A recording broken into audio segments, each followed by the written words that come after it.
ওসমান হাদি নামের বন্ধুটার সাথে কোনোদিন মোলাকাত হয় নাই। ও আল্লাহ, কিন্তু একটা পশু কেউ যদি আক্রমণ করে পশুর উপরে সহ্য করা যায় না, আর সেখানে একটা তাজা প্রাণ চলে যাবে।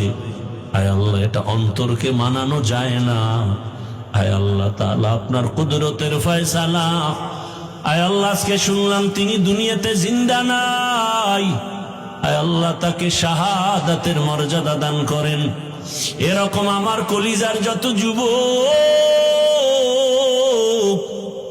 তাদের নিরাপত্তার জন্য আপনি কুদরতের দরজা খুলে দেন রে আল্লাহ। আমার যুবকদেরকে দিনের খাদেম বানায় দেন। আয় আল্লাহ, প্রত্যেকটা যুবকের দেশের জন্য আপনি ঢাল বানায় দেন। আয় আল্লাহ, কত যুবকের কথা শুনলে কলিজাটা ঠান্ডা হয়ে যায়। আমরা দিনের কাজ করি, দেশের কাজ করি, জনগণের পেছনে খেদমত করি এক লাইনে, আর আমার যুবক বাবারা কিছু আছে তারা ভিন্ন লাইনেই দেশের জন্য কাজ করেন, জনগণের জন্য কাজ করেন। আয় আল্লাহ, দেশের দরদি, জনগণের দরদি, দ্বীনের দরদি যারা, কুদরতের দ্বারা তাদের হেফাজত করেন আল্লাহ। আপনি ছাড়া আমাদের আপন কেউ নাই,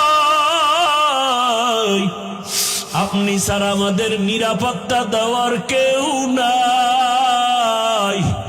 হায় আল্লাহ, ফেরেশতার দ্বারা নিরাপত্তার ব্যবস্থা করে দেন আল্লাহ।